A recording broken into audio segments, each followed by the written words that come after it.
untuk memenuhi mata kuliah di sekolah. Perkenalkan, nama saya Putri Samora dari Bersama. Perkenalkan, nama saya Putri Agustina Hutasoi dari Riau. Perkenalkan, nama saya Jarita Simamora dari Bersama. Nama saya Bintang Siman Khalid, dipercayakan menjadi kepala sekolah di SD swasta AKBP Sukoharjo. Ini jalan tahun ketiga dan kepala sekolah. Dan saya langsung perkenalan dari saya Bintang Siman Khalid, kepala sekolah SD swasta AKBP Sukoharjo. Ini kami mau bertanya, bagaimana seorang kepala sekolah dapat mengelola konflik antara satu guru?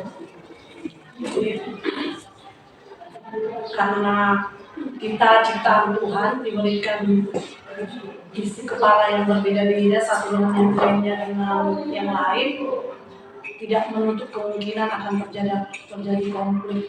Perbedaan pendapat itu sangat manusiawi, karena terus terang yang namanya orang tua dan anak-anak, bahkan sekalipun ada perbedaan pendapat yang bisa menimbulkan konflik, apalagi di sekolah ini yang benar-benar datang dari latar belakang yang berbeda dengan mindset yang berbeda, tentu ada perbedaan pola pikir. Tetapi kalau ke konflik kan berarti sudah terjadi perpecahan. Puji Tuhan sampai saat ini belum pernah menghadapi perbedaan yang terlalu signifikan. Paling apa ya?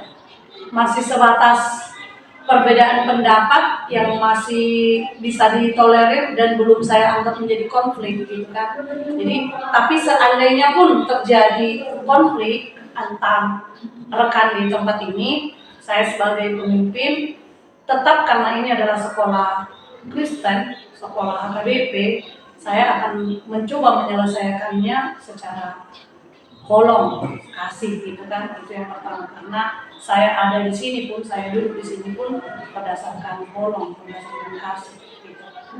Itu mungkin cara yang atau solusi. Jika dipanggil, duduk berhadapan, ditanya masalahnya apa, kemudian kita cari jalan keluar sama-sama. Kira-kira seperti itu. Kedua, apa langkah-langkah yang dapat diambil oleh seorang kepala sekolah untuk meningkatkan kualitas pembelajaran? Sekolah juga belum mendapat solusi, saya akan bertanya ke pengawas. Belum menemukan solusi, saya akan menanyakan kepada polri. Apa peran kepala sekolah dalam mengembangkan visi dan misi sekolah? Pertama, visinya menciptakan pribadi atau siswa-siswi yang berkarakter, beriman, dan bisa menguasai pengetahuan umum. Sekarang pengetahuan umumnya di SD harus lulus Calistun, membaca, menulis, menghitung, kan kira-kira seperti itu. Tapi di atasnya itu saya mau siswa-siswi yang ada di SD AKBP Sukoharjo menjadi siswa-siswi yang berkarakter dan beriman. Jadi untuk visi dan misi itu harus saling bersinergi, ya.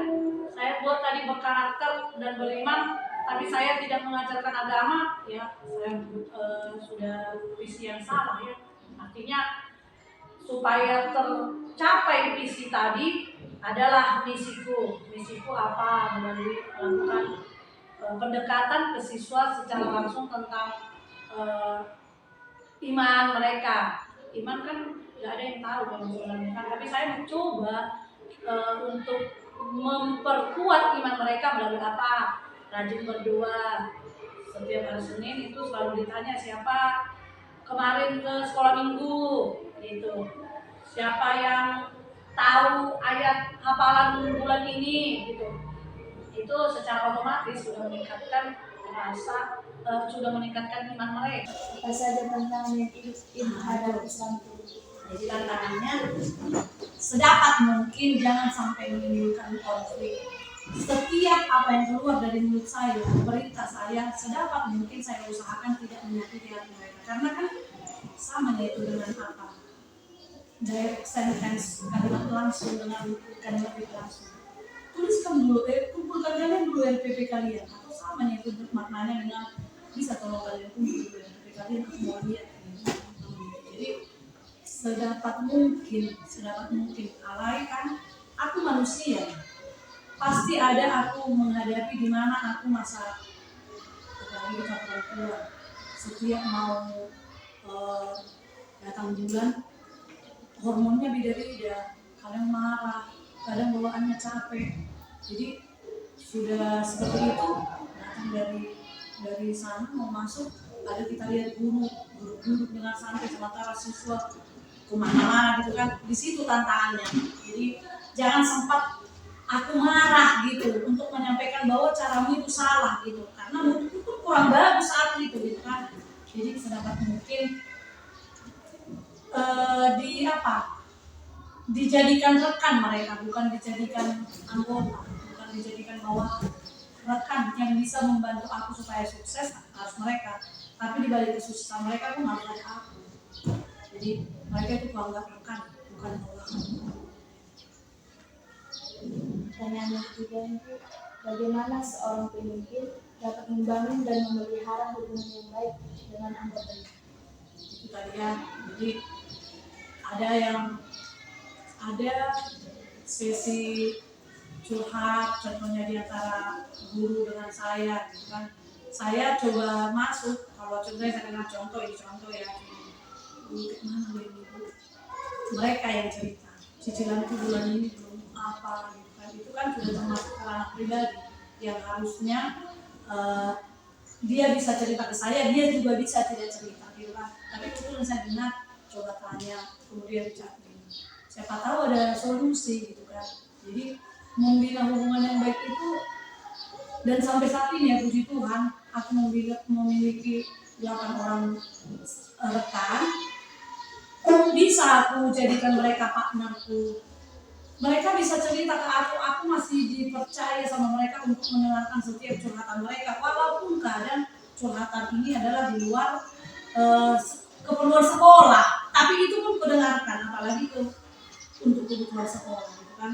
Jadi jawabannya tadi tetap mencoba mendengarkan setiap keluh kesah mereka dan menanggapi.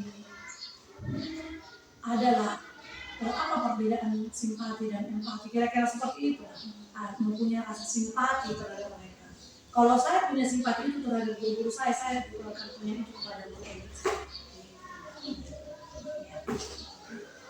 Dan apa pendekatan kepemimpinan yang Anda terapkan dalam memimpin sekolah ini? Pendekatan kepemimpinan dalam menerapkan dalam memimpin sekolah ini.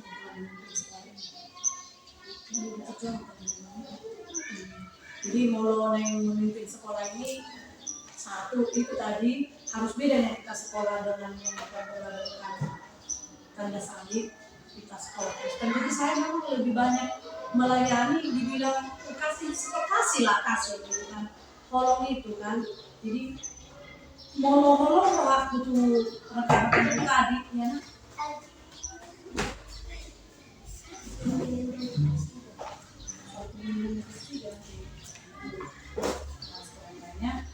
Ada tamu itu bilangnya,